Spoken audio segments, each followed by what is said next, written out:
Winston videos. I thought they were pretty good. Tried tried them out for like a month, and then I was like, okay. I don't really feel like I'm getting a lot better. Maybe there's something I'm missing, or maybe these videos just aren't for me. So I was wondering, like, I was thinking, I should just get a one-on-one directly with Spilo and see if there's anything that was mentioned in the videos. Something Sure, personalized to me. sure. So you've been enjoying the videos, but feel like you've kind of plateaued and are not really improving from them. Makes sense. So you peaked Masters and you're around High Diamond Masters at the moment, correct? Yeah. Okay, okay. And you're primarily Winston one trick, playing a little bit of Ramatra here and there. Is that Yes. correct? Okay. Yeah. When do you play Ramatra under what circumstances? You know what? Um, that was me at the time. Now I never play Ramatra. So I guess 100% the only Winston.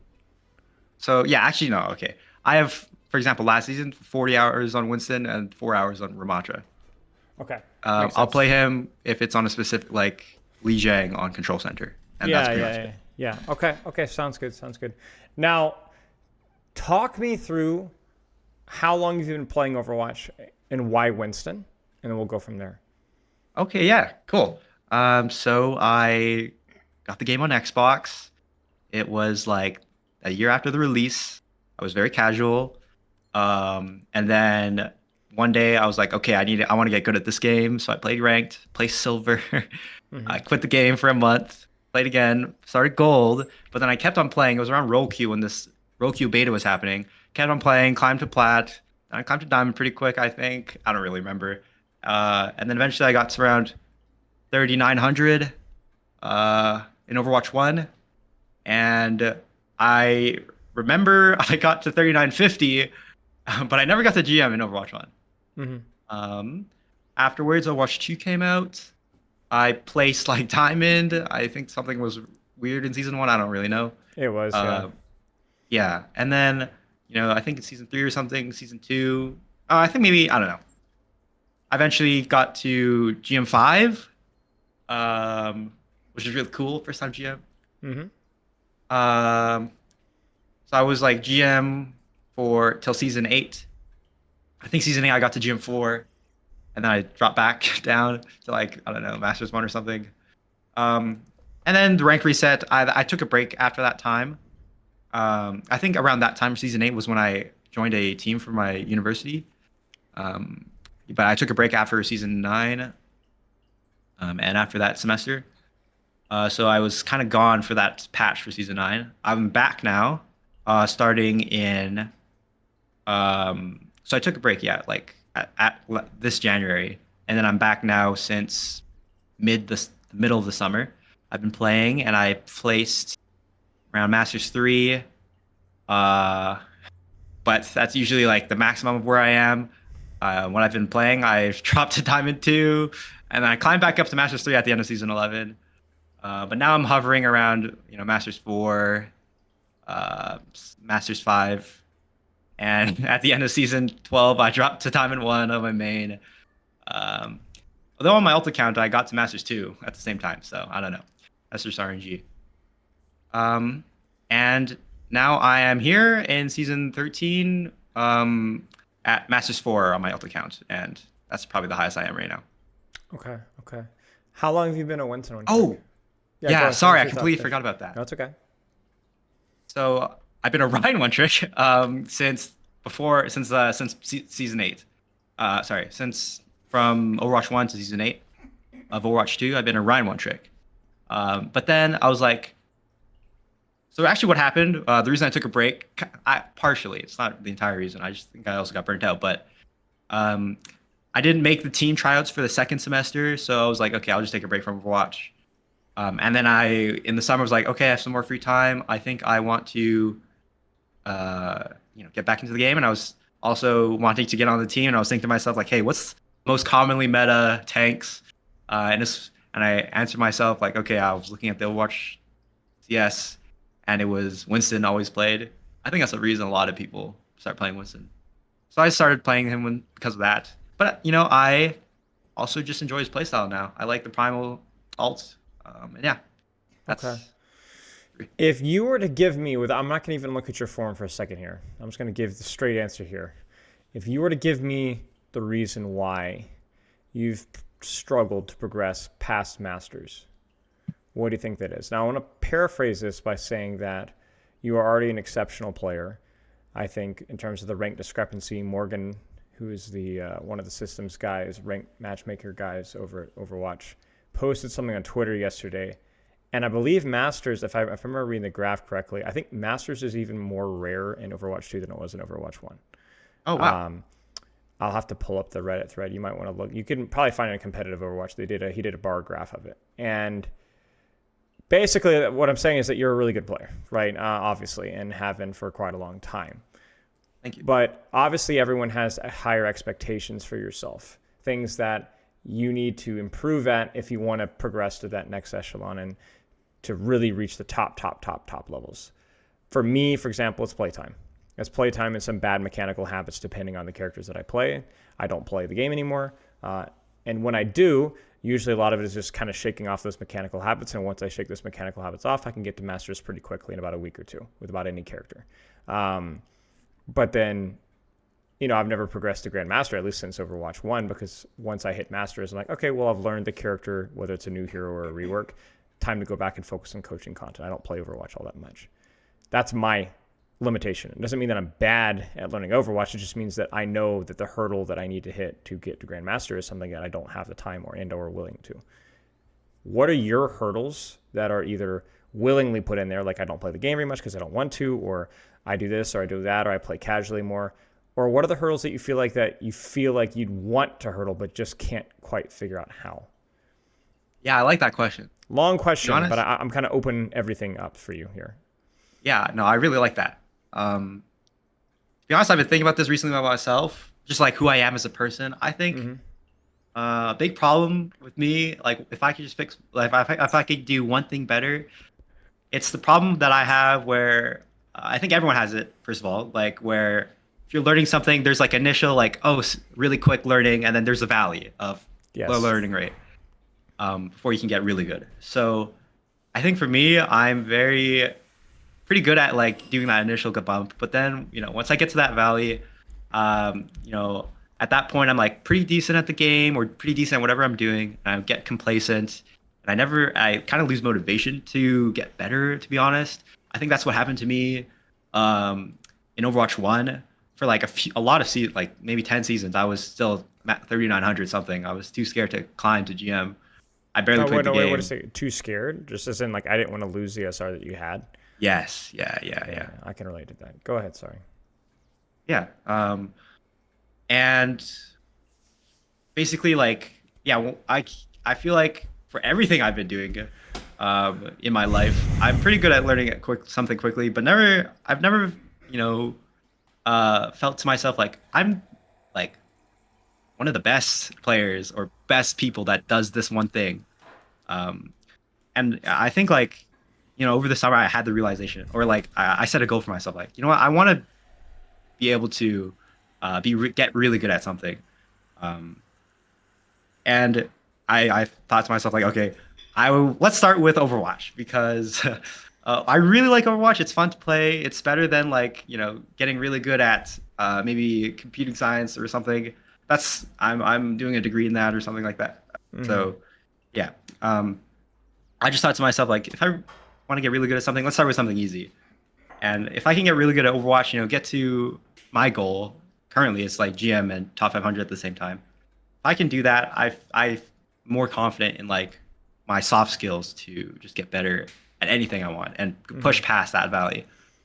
But yeah, you also asked me like, what are some specific factors? I guess like playtime. I agree with that. I do think I could do better at playtime.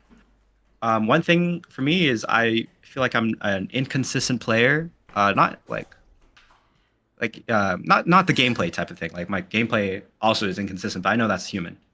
I mean like I'm inconsistent with as a human. Honestly, I'm inconsistent with showing up on time and being early to classes and stuff like that. I'm also inconsistent with a goal I set for myself. So going to bed on time, I'm gonna be honest, I'm inconsistent with that. Going and playing Overwatch every day. I set a goal for myself to do that over the summer. I don't think I haven't been playing every day, to be honest. Though I've been working on it. I think I'm trying to get better at that.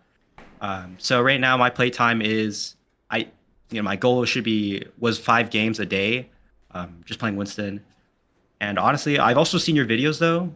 If you want to hit GM or some stuff like that, I heard that you need more than like you need to play like 2 hours or something like that a day. For me, 5 games is usually like maybe an hour and a half. So I think that could be one factor. Hmm.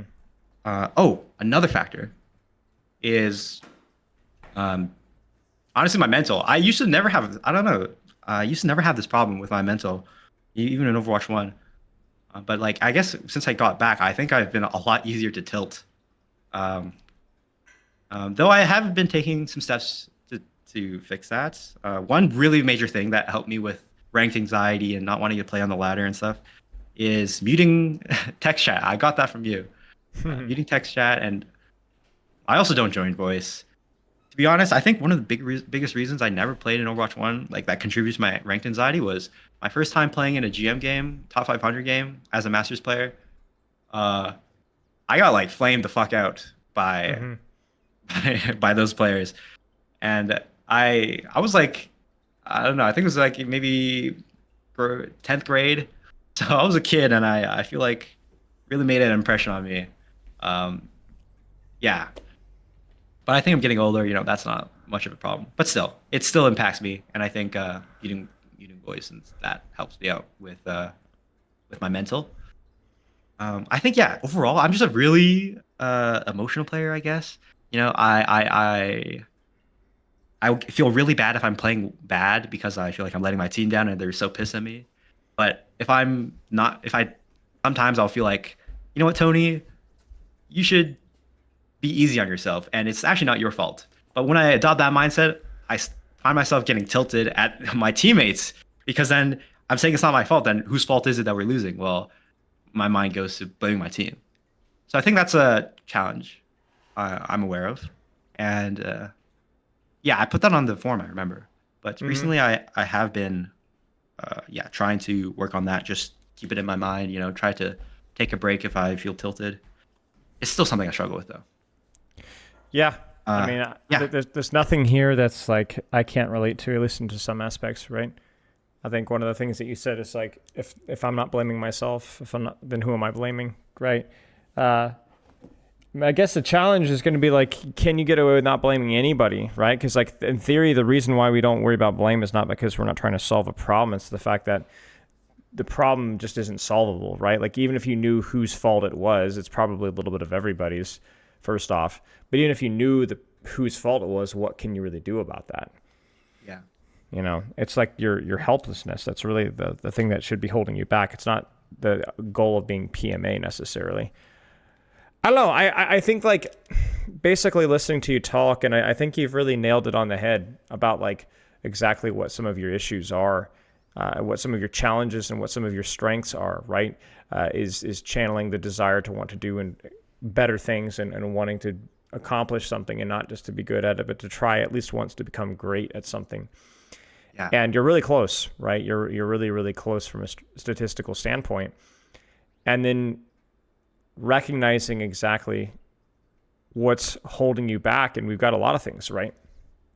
So my question for you then is now that we've kind of like unearthed the skeletons, how do we put them to rest? Like, what's the step for you? What's the next step? I mean, I know that's partly why you're here, but I'm curious from your perspective, from what you understand about yourself, what do you think is the next battle here? What's the next step?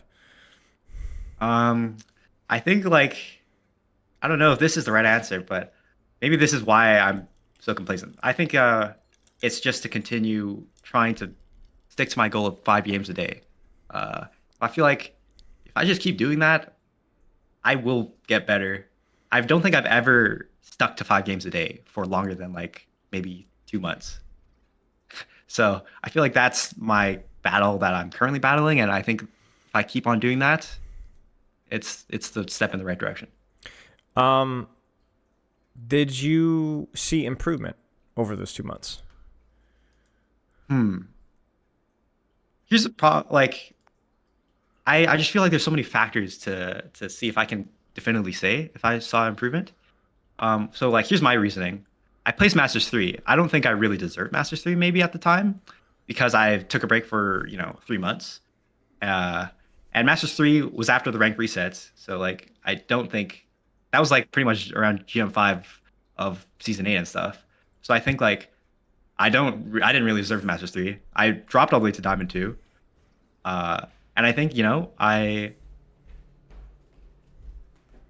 I got better in the sense that at the end of that season I could climb to Masters 3. That it's one interpretation of those results. Um, Another thing is like I think my understanding of Overwatch changed a lot over these this past few months from watching your videos. I think honestly, before I was okay, I was pretty good at the game. I think that was because more of an intuitive understanding of the game. Like, oh, in this situation, it's like just a memorization of situations and what I Yeah. should do. Not like, oh, these are the fundamentals of Overwatch. This is how I can construct my actions. Hmm. Because I remember I got really good at the game. Attributed mainly to watching just like super TF streams Yep. and just like mimicking what he does. After watching your videos though, I started watching your videos and I dropped to Diamond 2. I Hmm. think that was because like I was trying to it's like reform my understanding of the game. And I Yep. kept watching your videos. And I think started understanding the game like from first first principles better. And so Yep. I think I got better at that, and that's why I climbed back to Masters 3. Okay. Yeah. But at the end of the day, I'm still Master. So yeah. Sure. Sure. So for you, again, I guess I kind of want to go back here because basically you've given a lot of valuable information about your difficulty with sticking with the schedule, difficulty with not assigning blame somewhere, difficulty with transitioning your knowledge to be a little bit more less instinctual Yeah. and more knowledgeable, right? Now, we still want your actions to be instinctual, but if you ever had to go back and explain why you did something, you should be able to explain it from a strategic standpoint. Because what that means is that you are able to analyze yourself when you hit a brick wall. In other words, when you play a game purely instinctual and it goes really poorly, you need this skill to be able to go back and answer why and what you need to do differently next time. That's why it's important. Yeah. But so we've analyzed a few of these different problems. Give me a solution. Let's start with your Okay. blame assignment. Okay? I talked about why it's bad because it's not just about who's at blame, because everybody's at blame, and also blaming anybody doesn't really solve the problem in the moment. It doesn't make the situation better. And honestly, here's the thing. If you're practicing properly, you're not always going to be playing well either. So you're likely always going to be able to point the finger at yourself, right? Because if you're practicing your accurate leaps or primal mechanics or staging, you might screw up something else, right? Which means that you're going to play poorly maybe in your eyes. But that's kind of like the tax you have to pay to practice properly. So all that being said, blame bad, whether yourself or your teammates. So what's the plan? Okay. My plan, I think the answer is to be more self-confident, develop my self-confidence, be confident enough to, lose a fight and like just not immediately like, oh, whose fault is it? Just be confident in yourself. Like everything will work out in a few months and that realize that, of course, I'm going to have mistakes and just focus on improving. What could I have done better in that fight? Okay, that's what I could have done better. It's not that I made a mistake. I don't need to put myself down. I don't need to blame other people. I need to have that mindset more often. And I think the key to that is, just trying to be more confident in myself, keeping these thoughts in my head, basically in the game. Like, okay, like think like that. What I just said, like So, it's not so your you're fault. saying the blaming sometimes comes from a feeling of urgency, like a fear of like, I need this to work now because otherwise I'm going to miss my chance. Yeah, I think so. Like, I Like just like want to. somebody's taking your opportunity away from you, whether it's yourself or somebody else. Yeah. I resonate with what you're saying. Yeah. Okay, okay. Kind of like why you were scared to queue at 39.50, or 30. When it's like when you have so much to gain but so much to lose, all you can fixate is Yes. on how much you have to lose, right? So, and then that can be a very emotional process, right? Best analogy I can give you is if you were to apply for a job that you really, really wanted and failed to get the job, versus Oh applying yeah. for like 20 different jobs and a bunch of them turn you down. You don't take those personally, right? Because you're not as emotionally invested in that one specific thing, because you're not worried about failure with one specific thing. But it's only one job that you're applying for. So the way that I would frame it is exactly how I framed it right there, where you do have the 20 jobs, right? You're not necessarily in a rush. You don't need to perform. You don't need to rank up this week or next month or the month after that, right? This is, like you said, a process. This is, as you described earlier, a life skill that you want to master. So this is something that you're committed to in the long haul here. So there's no urgency. And that is the maturity that I think you're going to need to be able to take into this whole process, right? Is that whether you have a bad week, whether it's your teammates' fault, whether you rolled up RNG dice of bad teammates or whatever, it doesn't really matter. Like you said, you need to have confidence in yourself that the process that I'm doing here, my ability to learn and practice as a player, will sustain me in the long run. Yeah. Right?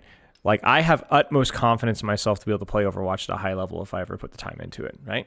Because I understand the game, I understand the process of learning, but I didn't always have that confidence. And I remember when I was first getting into coaching and playing seriously, for a period of time, there were moments I remember when I was like legitimately certain that I was screwed. Like, that I Oh, was not going to be, I'm trying to think of the best way of putting this, that I was going to be stuck in rank and not go anywhere else. Like, I yes. was done. I remember sitting there with my notebook and going, "Oh man, I'm never gonna rank up. Like, I can't figure this out." And I eventually, like, I just beat myself over and over and over and over and over and over the head until I finally figured it out. Right? It took me a while to figure it out. And there was a lot of trial and error, and honestly, a lot of like self-reflection, as you said earlier. There's moments where you just had to sit there and think about it. I had to do that a lot. I realized that for me, the thing that was keeping me was my fear of loss and my unwillingness to take risks with what I was doing. And so what I ended up doing Okay. is I ended up telling myself, I've forced myself to stop playing tank and just play Ana and Zenyatta, because those are the characters I wanted to play. And then I just played Ana and Zenyatta, and I dropped a lot of rank, and that was it. But yet, you know what? Yeah. I improved a lot. I improved a ton from that. And I also was a lot more comfortable taking risks, and I got a lot better. So yeah, that's pretty much all there is to it. I just, Yeah. Yeah. and that's something that takes time, right? Like, you're not gonna be able to do that immediately, but I think that that's going to be a priority for you. So in terms of your blame, putting focus on your confidence in your process, not being in a rush, focus on enjoying playing what you're doing right now. Yeah. Sounds good. Moving on from there, consistency with your schedule. Oh, how can I address that? Yes. This is a thing I've been trying to get better at for everything, like just for so long. I think what it comes down to is not just being consistent with playing Overwatch every day. I think it's just having some baselines in my routine just to ground me every day. So, for example, I think I've recently been thinking I just need to wake up at the same time every day. That's something I don't normally do, and I think that will put me off to. It'll just I just feel like it would help me stay regular with other things in my day as well. Yeah. Um, I think just waking up on time is just yeah, it's a great booster to get myself to follow up my Okay. other goals. Okay. So what's the plan for doing that? Uh, Because that's a big ask, right? yeah, I I'm struggling to like give you like a one tangible like thing. I just want to say honestly, like just try to wake up on time and try to play every day. I don't. Yeah, it's hard for me. I would put some thought into how you're going to be able to approach that, frankly. Um, as in, I would put some thought into whether you're going to change your approach to going to bed on time or getting up at the same time, or it's maybe some habits that are distracting you or compromising your ability to fall asleep well, or, Okay. the way that you're approaching the game even before it. Um, something to consider. You know, because you're like you're not really sure. Well, figure it out, right? Yeah, those are some good ideas. Yeah. Yeah, something to think about it. Like that's a big topic. That's a big topic, but that's something that you should be putting some thought into. Okay, remind me, what was the other one? It was your blame.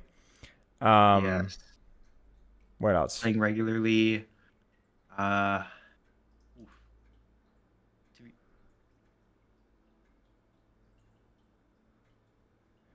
We talked about playing regularly. Oh, your ability to understand the game. Sorry. What are some things that have changed from instinctual to being more deliberate that you're maybe not struggling to learn, but have managed to learn, I guess, in the past month? when to go in on Winston? I have before it was just like, do I feel like I should go in? Now it's checklist. So is my backline positioned to follow up, or are they fighting someone that I need to also help out and like dive their backline to, stop follow up? Is my Genji or Tracer in position to do something on my dive? Those are things I've realized I need to look at, think about. Um, other things. Let me think of another example, maybe. For example, went to alt. I've never really thought too hard about like what's a good primal, what's not a good primal. I'm realizing now it's like, okay, it's to extend the dive when it's already a good dive. That's an understanding that now I know how to use the primal better. Bubble management. I think before it's just like, does the bubble feel good? Now it's um, it needs to cut off their backline between backline and like the front line. That could be a good one. And I feel like that's the most important part. Yeah, for my understanding of bubbles. Okay. And how's that been going in terms of like actual execution? Of bubbles or just in general? Just in general, all the application of what you know. I definitely think I am thinking about them more. I think I can think about them every game for maybe most of the time, 60% of the time at least, maybe 50%, let's say 50%. And I think I struggle with keeping those chains of thought after the start of the fight. So, getting good bubbles for like the second engagement. And I do think I struggle with diving and following that checklist when I feel rushed. And I feel like sometimes I feel rushed when I don't need to feel rushed. So, Okay. yeah, like if their ball is diving my backline, but he's doing nothing, like Yeah. he's just going by himself, I feel rushed. Okay. Makes sense. Any questions from your strategic application? Nothing directly I can ask right now. I think in general, though, I would like to test my understanding of my current understanding to Let's do that. as we do evolve. Let's do that. Let's do that. Okay. Shoot me a code if you got it, and we'll get into it. Okay, cool. To be honest, I haven't. I don't. I haven't played a lot since the patch, but I do have this one. It's from Shrimbali. All right. I go against the ball. Last little bit of advice I will give you with really everything, whether it's the blame or the consistency of sleep, consistency of training, everything else. I want you to think like after the session's done, maybe when you go back and watch it or tonight when you're thinking about it or whatever, think about when you've not had issues with the blame, when you had a much more positive mentality to competitive, and think about when you were at least briefly pretty consistent with your schedule. And then ask yourself, what were the circumstances surrounding that consistency and replicate it. Yeah, okay. That's circumstances surrounding that situation. That's something I haven't thought about. I have thought about times when I felt like that, but yeah. It's very easy to go, I suck. I need to stop doing this. I need to stop doing that. But at points, you have done the right thing. Why? What were the circumstances that allowed that to happen? And then try to, like I said, to create an environment where that becomes very simple and easy for you. In the same way that you can't force yourself to fall asleep necessarily, but you can create an environment where it's more likely. You can't force yourself necessarily consistently all the time unless to train your willpower to grit and do everything, but you can create and develop the will through creating an environment where it feels natural, right? Yeah. Okay. So you wanted to test yourself here. So how do you want to do this? Do you want to just go nice and slow and pause if you have questions, or do you want to do more like a self-VOD review where I kind of keep you, I'm kind of backseating and telling you when and where you're wrong? I kind of like that second option. Yeah. And yeah, just make sure, like, yeah, I would like it to make sure I'm not missing anything important or Sure. saying something wrong. Yeah. Okay, sounds good. I'll pause briefly and ask questions in a very passive-aggressive way to imply that there's something wrong, but there might be nothing wrong. Oh, okay. I might just be messing with you. Yeah. To be honest, I also watched a few fights of this. So it's only the last few fights, but yeah, whatever. I was just gonna point. Those are things I can Sure. cover. Okay. Now, why did you choose this code? Because out of the games I've played, it was a defeat, and I was looking at. I've looked at other games too. It was just. I feel like the mistakes I made here, like the other games I've made mistakes in, I could explain. I feel pretty confident in the explanation. Here, yeah, I'm not super sure. Okay. So here, yeah, I think it's pretty good here. I'm waiting for my cast. I think this is really good. A dive. I agree. Yeah.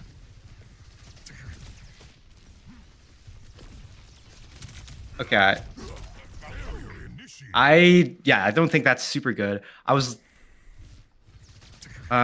think my decision there was bad to follow on the Reaper. I didn't expect him to go in there. I should have gone on the Sojourn. And the reasoning behind that, if I were to give a theory, is that yeah, I just think I should be more patient here in my target selection. I don't need to go on the Reaper like right now. I can see what's up because my team isn't pushed up, and I can push card for free. Point out one other micro detail. Look at your HP management. Okay.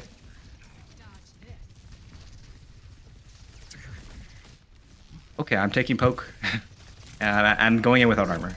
Yeah, and then So what could have been done differently here? You said jump the Sojourn instead? Yeah, I could have walked left to jump the Sojourn if I wanted to. I feel like the best play is just wait to get healed before I go in.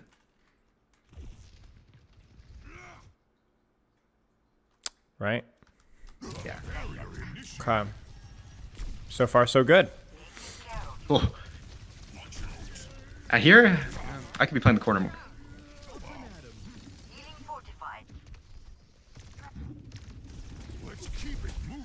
I think this is.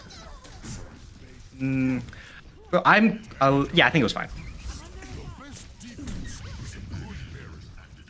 And I think this is not bad. I'm peeling for my Ana, but there's nothing much else I could do, I think, in the front line. It ended up working out pretty well because Reaper was there. Okay. Yeah, that was lucky, maybe. But right here, this is a jump. Oh. You just saw it, this right? is something I would say. I wouldn't see that because, like, I would say my team isn't ready to follow up on that. Your team is following up off of it because here's what your team is doing. This is what they're doing. This is their follow-up. Okay. Your follow-up doesn't have to be on the target. It just has to be damage on the enemy team. What would have happened is your Cassidy might have peeled with the Mercy, and then the Soldier likely would have pushed up with you. I mean, they were actually looking to walk forward. I don't know if you knew that, but he only turns because he sees you turn. You see that? Okay. Even if that's not the case, you can still solo contest backline, no problem here. Just like the Wrecking Ball is trying to solo contest your backline. Your job is to output pressure when you have bubble. This is not a very high value bubble because you're not doing a lot of damage on the bubble. It ends up working out okay because you end up getting Reaper value out of it, but that's hindsight. We didn't know that when you initially jumped. Okay, so here's where I have a question then. Okay. So this idea can kind of like, I'm struggling to reconcile this with like, sometimes I need to, it's better to not push at all when someone's going in 1v5. And here I kind of felt like the ball was going 1v5. How does, you know? Well, it's a good question. Is that Sojourn Lifeweaver in a position to get value? Guess they are. They could kind of, sort corner. of. Yeah, they could peek that corner, right? That's it. Okay. They're technically kind of sort of initiated, right? So that value. And if there truly was 1v5, then why was your initial instinct to bubble? Was it off at the Reaper? I think. It was It because might have my been. it was because of the on. I wanted to help on. That was why. Right, but if it's a 1v5, you shouldn't need bubble. Oh, okay. You kind of get what I'm saying? Now, again, this ends up working out okay because the Reaper's there. But I want to make sure that from your understanding, going back to peel off a 1v5 shouldn't demand bubble. And if it does, it's probably not a 1v5, and you probably should have been trading a squishy instead. Okay. Yeah, then that was a mistake. I think it ends up working out all right because you do get Wraith, you get Ball out, it's fine. But again, it's just because the Reaper is there is the only reason it worked out. Okay. Like here, do you go 1v5 and Ball? No, because it's not 1v5ing. You go backline. Well, a micro thing is I could have landed on the Weaver. I don't think it's... I think that's a good point, yeah. In fact, it's very important that you land on the Weaver, because that significantly increases the amount of value that you're able to get out while also taking less damage, right? Yeah. I hear I should jump out sooner. Mm-hmm.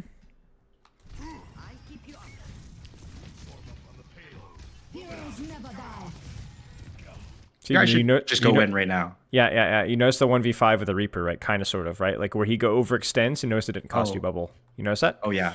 Yeah, I see that now. Okay.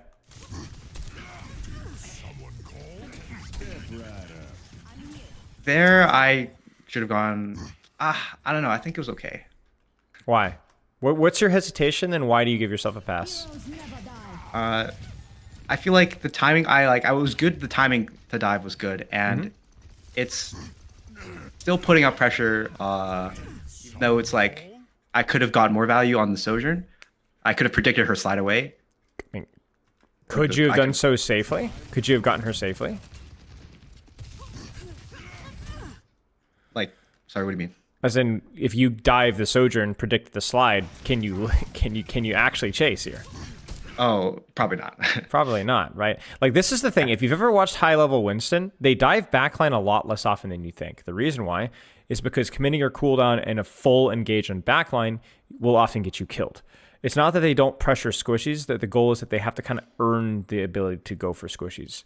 But in lower ranks, and honestly just in higher ranks, just ranked period, you're going to have opportunities to just dive.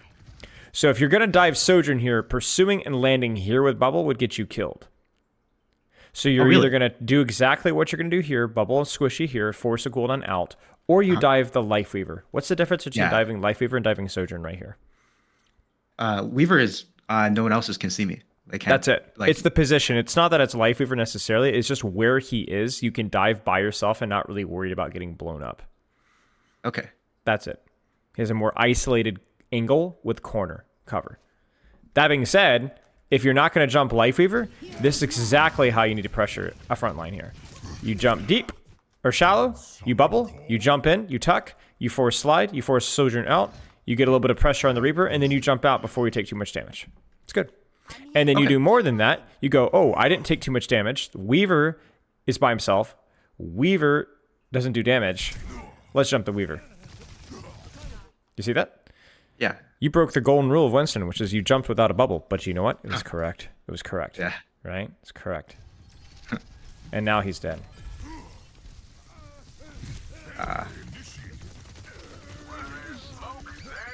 A little shaky there, but the job is still done. You guys will win this fight. No. Stay. You have Primal, right? Just make sure your team caps. I know you're thinking, oh, I don't have bubble. It's okay. You're good. Because you're going to Primal anyway. Now you don't have the position to follow up, right? Yeah.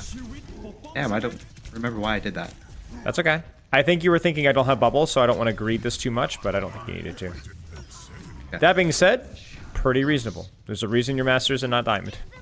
Usually, yes. Usually. Okay. Easy peasy. 1v5. Yeah. 1v5, right? And then you go, oh crap, Honest walked forward, but you still don't need a bubble. In fact, you can deepen and bubble later. Yeah. And there it is. You see the difference? Good stuff. Thanks. Okay. This fight, I think I should have just gone in right now with Nano. like a second ago. Uh, like now I could peek. Mhm. Oh, I did the countdown emote. Yeah, I don't think this is bad. I think, if I can be perfectly honest with you, from a map standpoint, I think you're playing the map wrong. Oh, okay. You got a kill, but the cart's here. This is a 4v4. Just push the cart. Yeah. Okay. Push the cart, get it to here. Their mercy will be back. It's fine. Then, or at least wait like an extra 5-6 seconds before you go, and then take the dive. At least where your backline's a little closer. Because the problem is that like this is you're not pushing an advantage here. This is a 4v4 at best, and this is actually a corner, so you guys are actually at a disadvantage. So you would want to wait until the cart pushes to here, then take the initiation so that you guys can actually have a man advantage. Because otherwise, like, you're not up one. You know? You're not up one. Make sense? Got it. Yep. This is not a Winston mistake. This is a map mistake. You took a bad fight in a bad corner and a bad choke. Got it.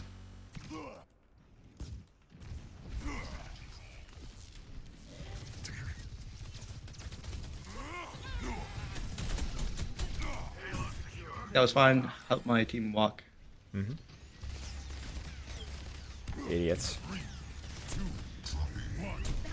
Uh-oh. No rush. Oh, Right? You're calling the timer now? Why rush? Just chill. Just chill. Take a second. Don't let your Ana have to hard pocket you in the middle of Bastion turret, right? Just chill. Just chill. Let him go. There's a little too much urgency here, I think. Maybe it's because of how you're communicating this, you know, with your emote, but... yeah. Yeah. It's still gonna work, though. Oh, yeah. And this made me really sad. That is a series of unfortunate events. So, the idea was fine. The execution, in all fronts, was horrific. Go next. Sometimes it's just not that deep. Nice. Very nice.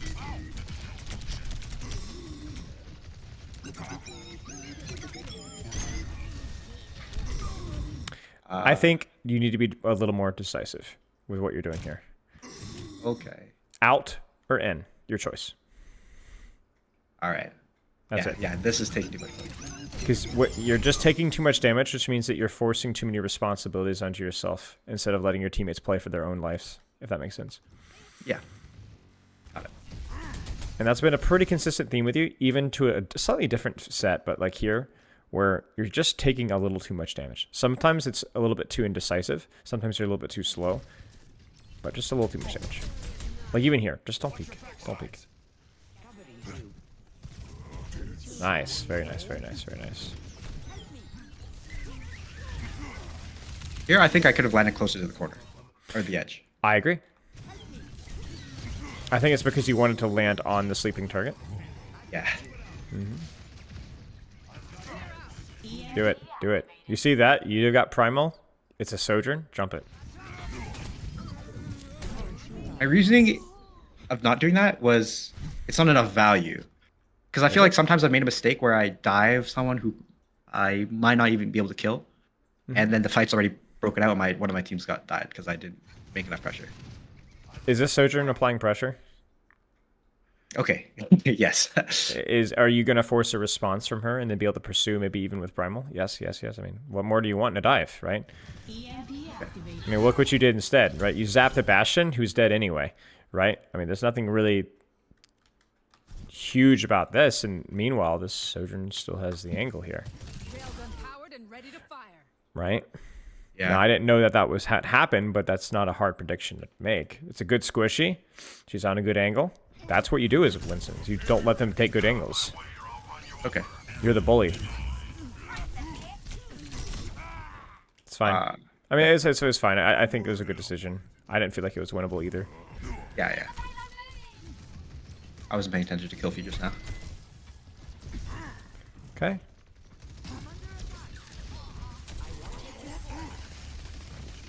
Still There a I could little, have. yeah, still a little deep. Actually, I know you're thinking the nade. Oh, I could have stayed, but I actually don't think you could have.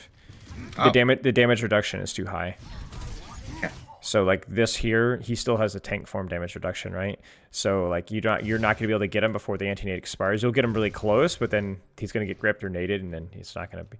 It's not going to be caught. I would prefer your bubble. You know what I'm saying? Like, I prefer your bubble. You prefer me to? I prefer to do what you instant? did. I prefer to do what you Oh. did. As in, I prefer you to Oh. save bubble, which is exactly got what it. you did. Yeah, yeah. Yeah. The good news is that a lot of the fights that are really ugly here are either really ugly mechanical things for me, like you just messed up a jump, there's nothing that deep, or your teammates messed up something. I think a lot of the things that like basically this it happens, right? It happens. Yeah. Hey, Yeah. we To be honest, I was thinking that most of the games I've been playing, I think I was theoretically doing them pretty well. Right.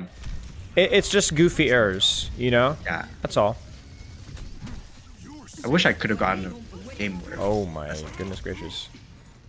But it's still worth pointing out, too. It's worth pointing out that some of these errors are happening, and then it's also worth pointing out that you're taking too much damage. That you're being a little bit indecisive with when and where to go. And then even still, like even right now, like I know there's 11 seconds left, but it's worth considering, right? Like you don't even need, yeah, thank you. You don't even need bubble for that, right? That was good. This is good trade. Nice. Good.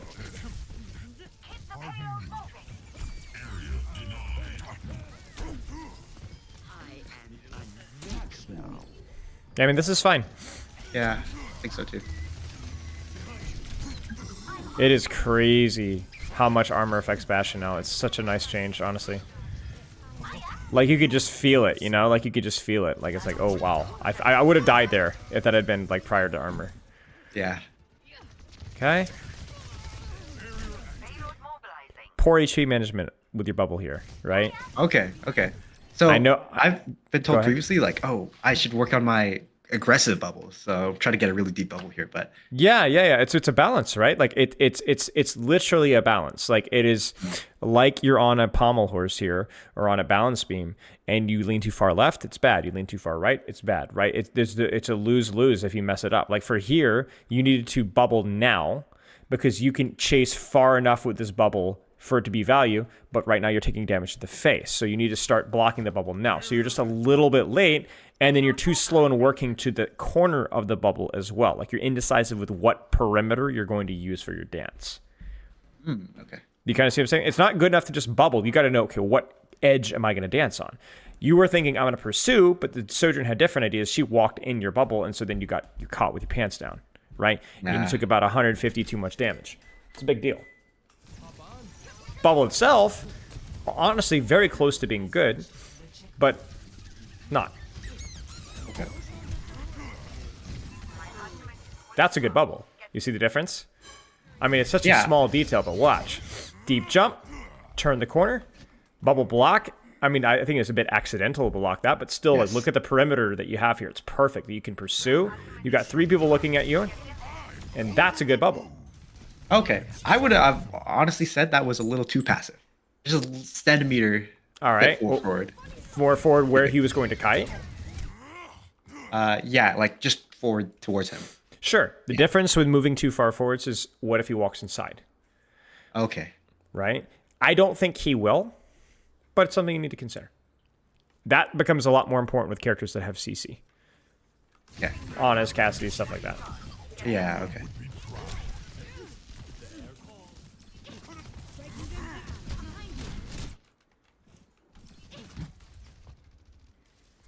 Breaking them down. Enemies come. I think that was pretty good.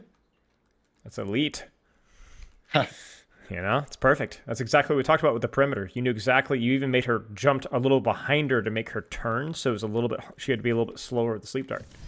Perfect. Perfectly done. I'd go as far to say here, you might even want to keep pushing staggers here. I know you got an on-in spawn here, but I think it's fine that you backed out. But Okay.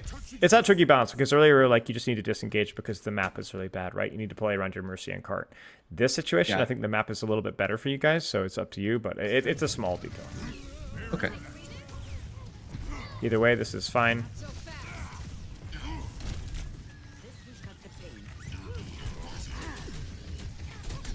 I think that was a good timing. I mean, it's got all the good timing, but again, it's good placement here. Check it out. you see whip. I don't know if that was on purpose. You 180, you bubble, you perimeter, and then you start to lean. You're a little slow on the rotation here, so maybe a little bit faster the perimeter, but you finally get to the perimeter, and then, I mean, look at this 3-man cleave. I mean, this is what Winston dreams of, right? Yeah. Perfect. Perfect.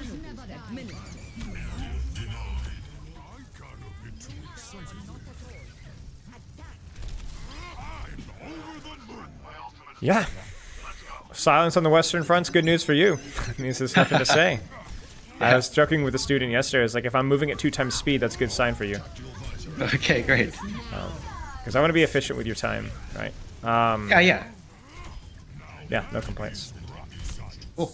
Yeah, I definitely think I made some theoretical error, or like, gameplay knowledge type errors in the last few fights Okay.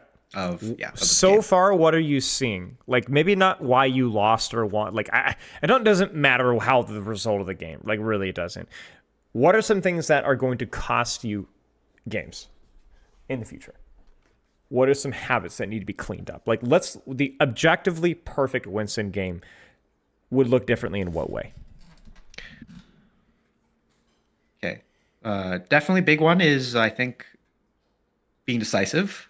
So don't just sit there and look at and think about what to do. I could. What's the danger of being too decisive? Okay, then I will be going in without follow up. Okay.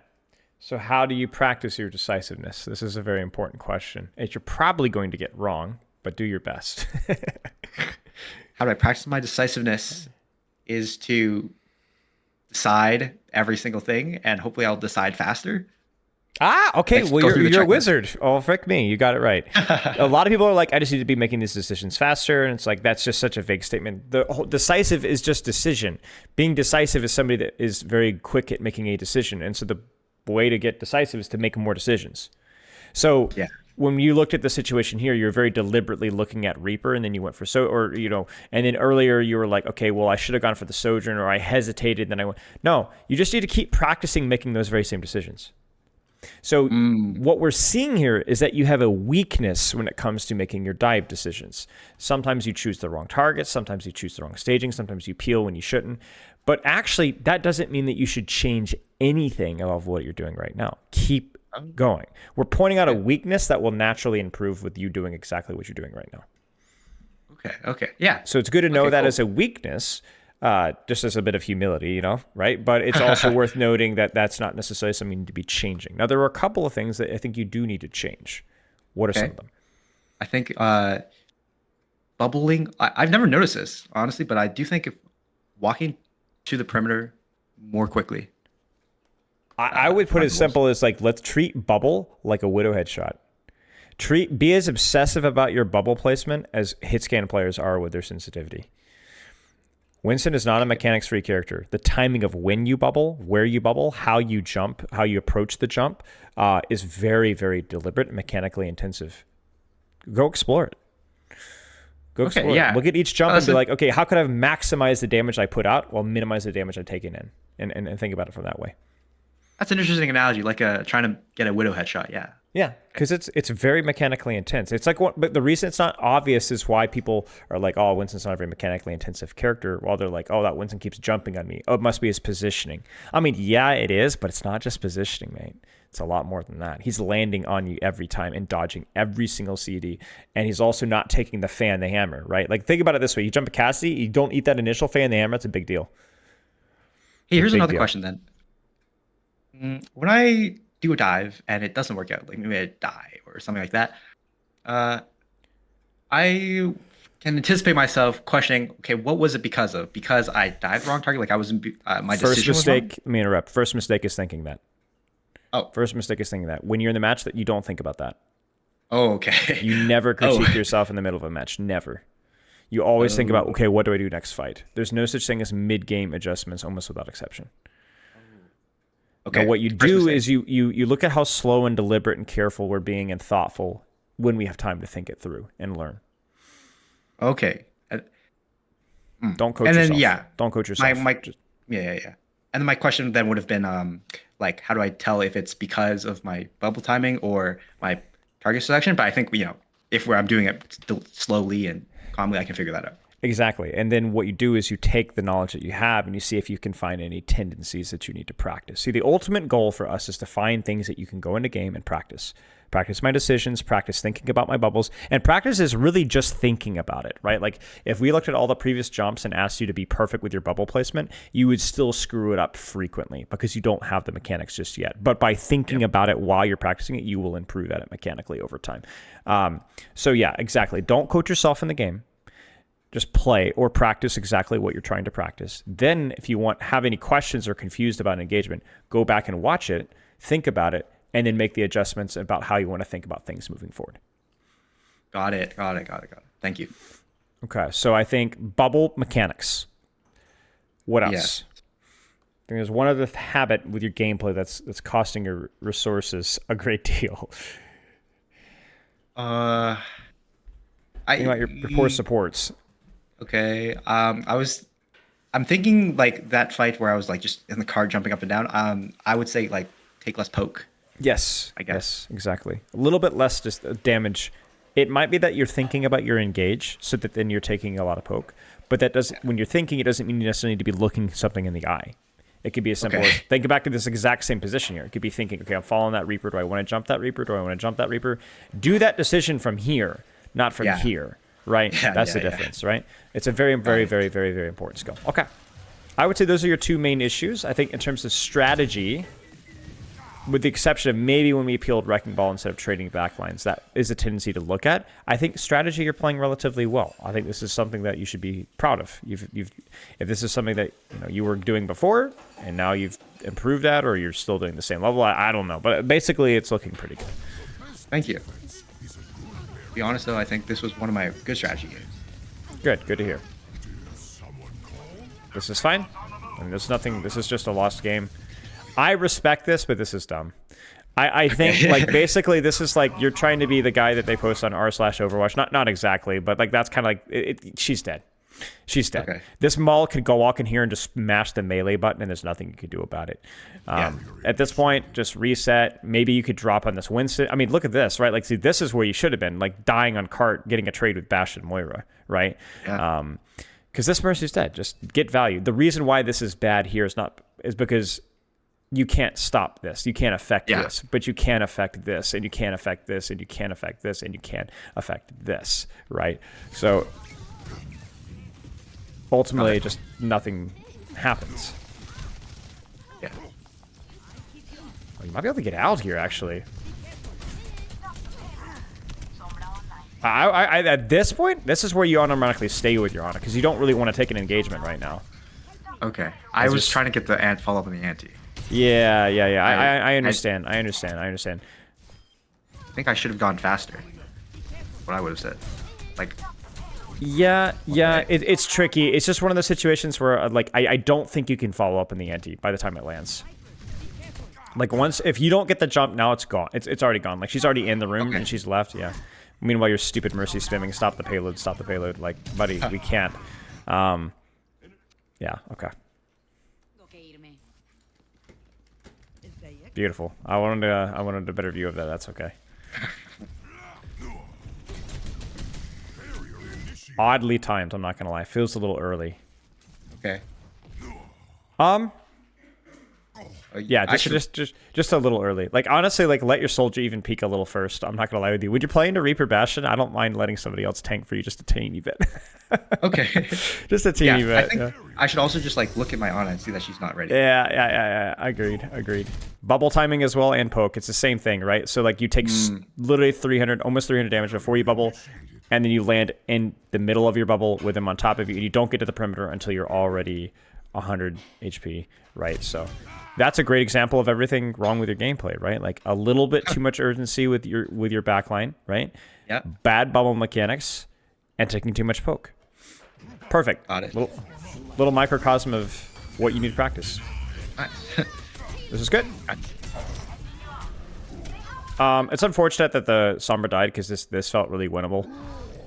Okay. Yeah, just honestly play your life here. I don't even know if I'd go for this. Okay, never mind. Uh, Because this is a situation here where, like, when you get this here, so get the trade, see turret go. Okay. Well, I'm not going to kill that. I'm just going to disengage, reset, and then see if we can take a recontest like 4v3 soon.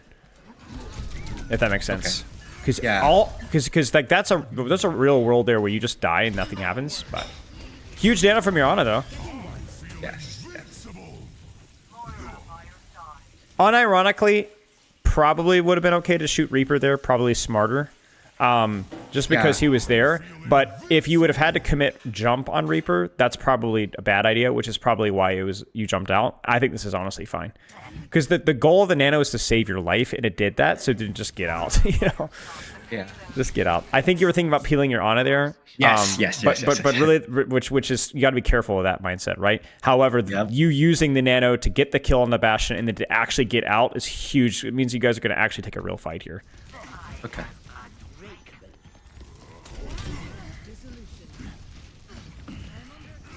Too early maybe? Yeah, it feels a bit awkward. How would you approach this engage? Let's just start right here. I would just look behind me because I see them running. My team's not there. Yep, And then just I give him a second. go. Give him a second.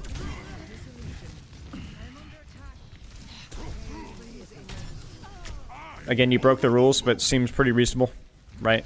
Yeah. Yeah. You're at a point in time where you need to kind of read each situation, decide if you should break the rules. You're not diamond or plat anymore. Usually. Usually.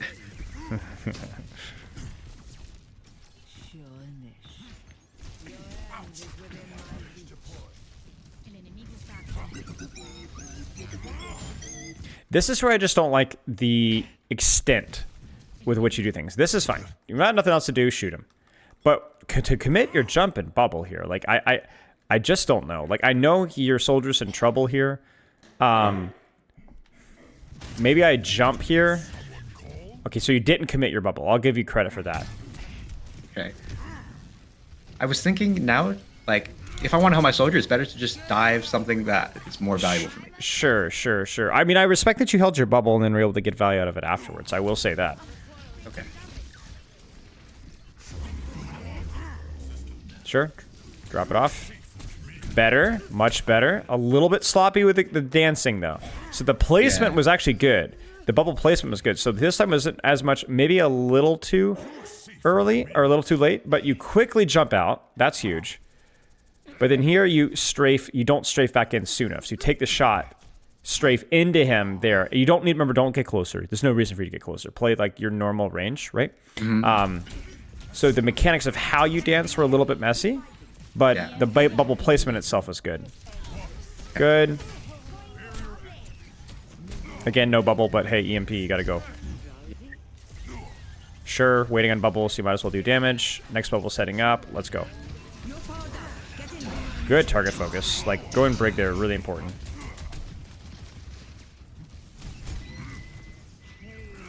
Sure. You're cheating there because you got primal and you're like, I want to go now. That's fine. Yeah. Yep, Right. all good.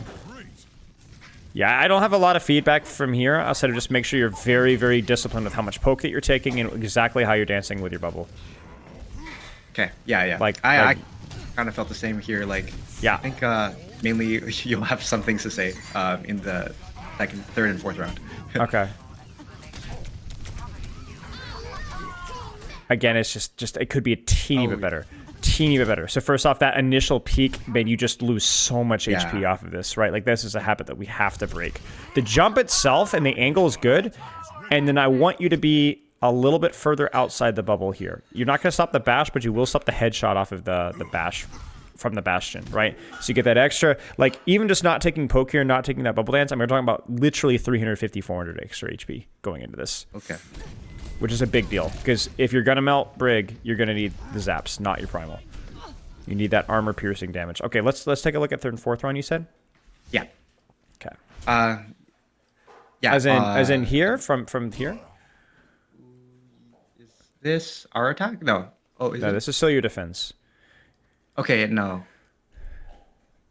So you're looking for the OT stuff, basically. Yeah, basically. All right, let's take a look here. Any questions so far? No, we're good. Okay. Feels pretty consistent. Man, they are really all in on blocking you out. Yeah.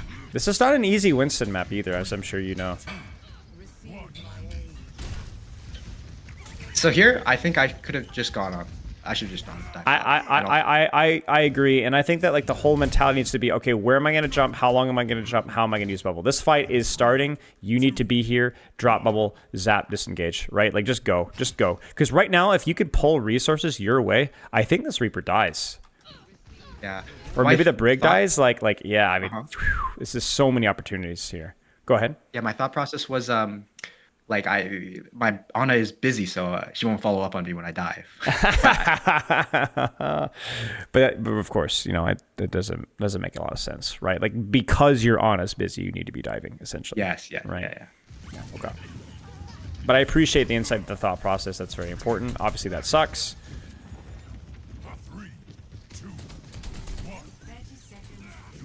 Here. I don't hate the mechanics of this jump. So you jump up and over, you use the pillar. You then bubble, but you're surprised by the Reaper, so you bubble late. The nade is nice. The nade is unfortunately blocked by you because it was intended for Bastion, which that kind of sucks. And then you go, okay, I'm low. I'm going to disengage. Overall, could be a lot worse. The main thing there was that like you needed a bubble sooner on the Reaper. So again, bubble mechanics. And the reason why this didn't feel as good is because you're down one. That's why. Yeah. So I think basically here, I don't know if I would have committed here, down one. I think I would have tried to wait for the... Because you're basically only going to get one good fight here anyway. Oh, okay. So this went about as well as it could have, given the fact that you guys were down one. Okay. And I think from here, I don't know, the other round. That's all. Yeah. I mean, there's nothing really you can do from here. You just needed to try to wait for your warrior to come back and then take the exact same initiation. Partly bubble mechanics again, and then as you said, that mindset of, oh, I don't want to do anything unless there's follow-up, not knowing that your team being active elsewhere is the follow-up we need, right? Yeah. So that's a very important clarification. Okay, let's take a look here. Junkrat. Interesting. Yeah, actually, I don't know if I did anything wrong here, but like, I just feel like there's, I don't know. Yeah, I'm realizing maybe there's something that I did. Too much poke. Okay, that.